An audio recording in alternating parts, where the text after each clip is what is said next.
welcome to another episode. And today, somebody said, my best friend is dying, and I'm selfishly relieved our plans are canceled.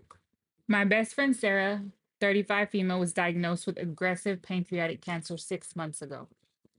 She's been in and out of the hospital undergoing grueling treatments. Sorry, I can see it. And it's been an incredibly painful and difficult time for everyone.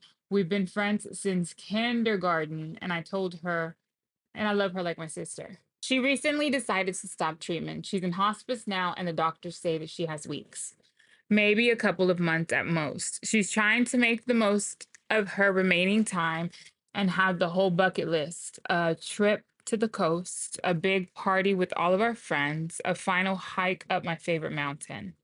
And I'm relieved and utterly, profoundly ashamed to admit it, but I'm exhausted mentally, emotionally, financially. Every visit to the hospital drains me. Every phone call is about her declining health. Every conversation is steeping in sorrow and forced positivity. It's been her primary emotional, I've been her primary emotional support, her chauffeur, her errand runner, her everything. I've taken so much time off of work. My job is suffering. My own mental health is in the toilet. All right, so let's stop right there for a minute. First off, part of after when you read the title at first, it sounds terrible, right? It is But terrible. uh, okay, but as you go on, it is terrible still. And when I think of me, I'm like, damn, I wouldn't be like that, but this is something I could understand. Go ahead. Keep reading. Yeah, or do whatever you want. It says now with her in hospice, most of these big demanding plans are being canceled and scaled back dramatically. And a part of me, a truly horrible part, is feeling a wave of relief. I can finally breathe and finally rest. All right, so I'm gonna stop right there. The older I've gotten, the more I've realized how selfish some people are. It can be a family member, it can be a friend, it can be most people operate on me, me, me. Most people will make a post about their child and make it really all about them. Most people will do something for you just so that somebody can see them do it for you. Um, it's a lot of stuff that I've seen. I've been very surprised with how selfish some people that I love around me have been. Um, and it teaches you a lot and you learn a lot. You just be surprised at how selfish some people can be. So I think that your friend is almost at the end of their life. I understand that you're extremely drained, but imagine how they feel they're dying, right? Um, I laugh because I think it's ridiculous. Like when they die, you'll have all the time in the world to focus on you. And if it were me, I would love to be able to have those last moments to do those spontaneous things with my friend. And I would be very, very bummed out that we wouldn't be able to do it. So I get that you're tired, but you will be able to rest while your friend dies. So when your friend dies. So I just think that it's crazy. She's in hospice, so she doesn't have very much time left, obviously. So that's completely crazy to me that you would feel a real sigh of any type of relief, because what that means is that her health is declining. Yeah, you know what? You know what? In the beginning, I kind of had the attitude that I understand, people can get tired or whatnot, but honestly, bro, if you are like just flat out, man, like, because like she said, that's right, man. You got time on Earth, whatever, to do whatever you want. Like that's kind of crappy, bro. I ain't gonna lie. And then I think what makes it worse is if you put yourself in that position. Like, think about what you would be willing to do for your friend, and then think about like what they would do for you in return. And it's crazy that some of us would not get the same return back or even half the effort. People don't notice how much of a friend they lack, or how much they lack in a friend. Is that, how do I say that? People don't know how bad of a friend they are or how much they lack until they're on the other end. Then they see it, they don't like it, they want to talk about it because you're being the way that they are to you, and now it's a problem. So I think that if it were the other way around and she was the one dying, she would be extremely crushed and heartbroken to know that her friend is relieved that she's dying so she doesn't have to deal with her anymore. I love her. I am heartbroken she's dying, but I also feel like a despicable, selfish human being for finding peace in the cessation of her suffering because it means my own burden lightens. I hate myself for it. So there's a little bit of context. She's being honest as that, hey, this is how I feel, but she also understands and realizes that I ain't shit for feeling that way. And she hates herself for feeling that way. So now what's your response? Let's see if that face come back. So when I was young, I had a friend who, I don't remember what I was going through, but I was obviously going through something. And anytime I would talk to them, they would just kind of look at me and sigh, look at me and sigh. And then finally, one time they were like, I don't want to be around so much negative. I don't want to be. And I was really just sharing to them how I was feeling. And I realized, like, this person doesn't give a fuck about my feelings. This person doesn't give a fuck about what I'm going through, right? So that's kind of what I get here. Like, she doesn't want the negativity. She doesn't want the way it affects her. She doesn't want, it's her. I feel this way. I don't like this, I that. Okay, well, let's trade places so that you can die and get all the rest that you really looking for. You know what I mean? Like, that's crazy. That there's no right answer and there's no excuse for her actions, and she probably shouldn't tell nobody that she feels the way she feels. Okay, there's the face again. All right, so let's read the first comment. It's okay to feel this. It's okay to feel this way. Honestly, it sounds like you have caregivers burnout, and that would not. This isn't a caregiver. This is a best friend, almost like a family member, somebody that's supposed to love you. This is not a caregiver. She doesn't get paid and clock out, and that's the problem. She wants to clock out, obviously. There's the face.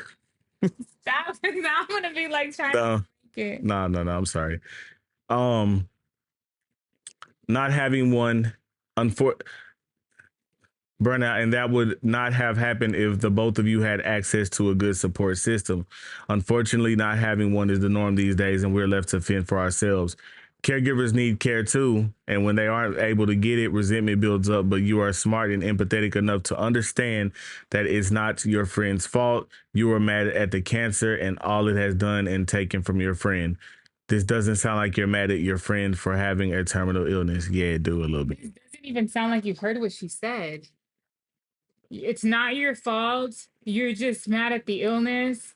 No, she doesn't want to hang out with her friend no more, and she's tired of helping her wipe her ass. That's what the truth is. Like, that's crazy. Like, just please hurry up and die so you can stop, like, taking so much time up for me. That's crazy. Whoa. That's the truth. How can you be sympathetic? Like, I'm tired. I'm burned out.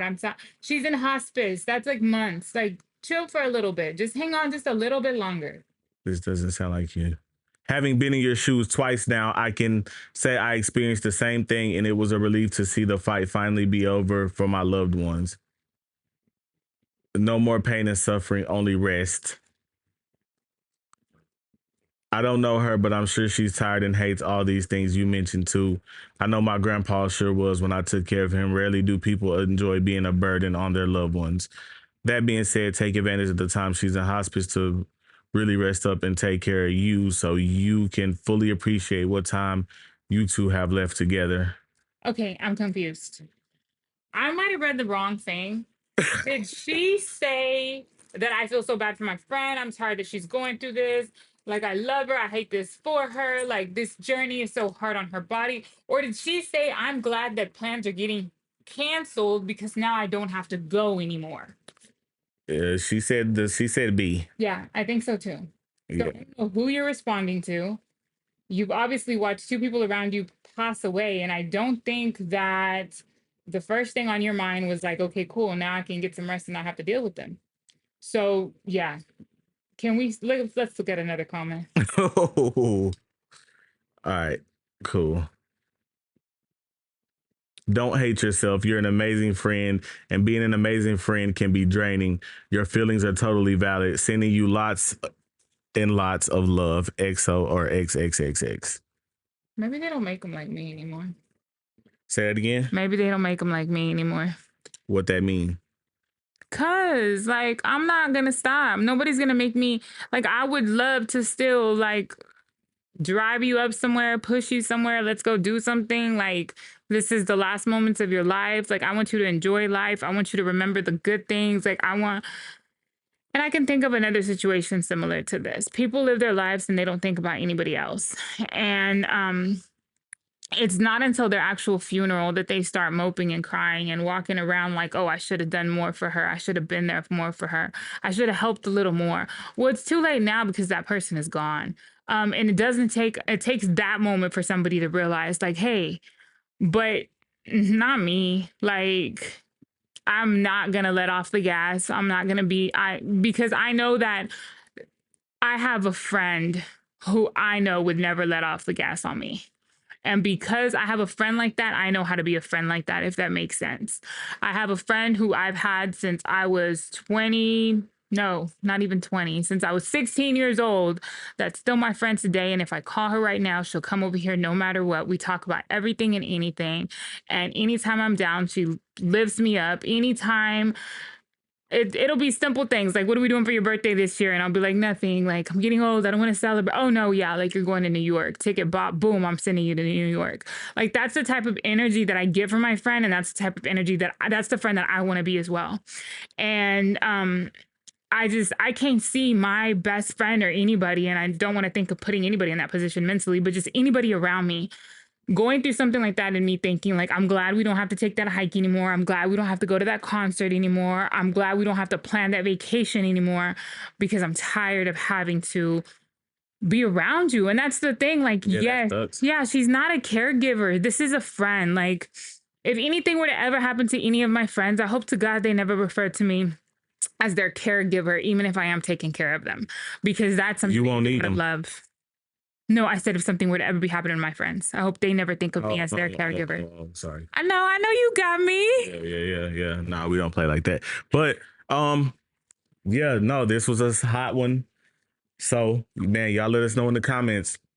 Is this person a jerk or is it understandable? I mean, I can honestly say two things can be true. And yeah, that is you are being a jerk, but you can also it's also understandable that you're tired. And yeah, that's my assessment. Her assessment. Yeah, a lot of people in the comments are saying the same thing. Like, you're a great friend. It's okay to be tired. You're just scared that your friend's going through it. Okay, so a lot of people feel that way, and I'm glad that they do. I personally don't, because I'm a different type of person. Yes, Lord. And yeah, no, there's not much to be said. She's cut different. So y'all let us know in the comments what y'all think. And like always, we listen, we don't judge. I judge a little bit.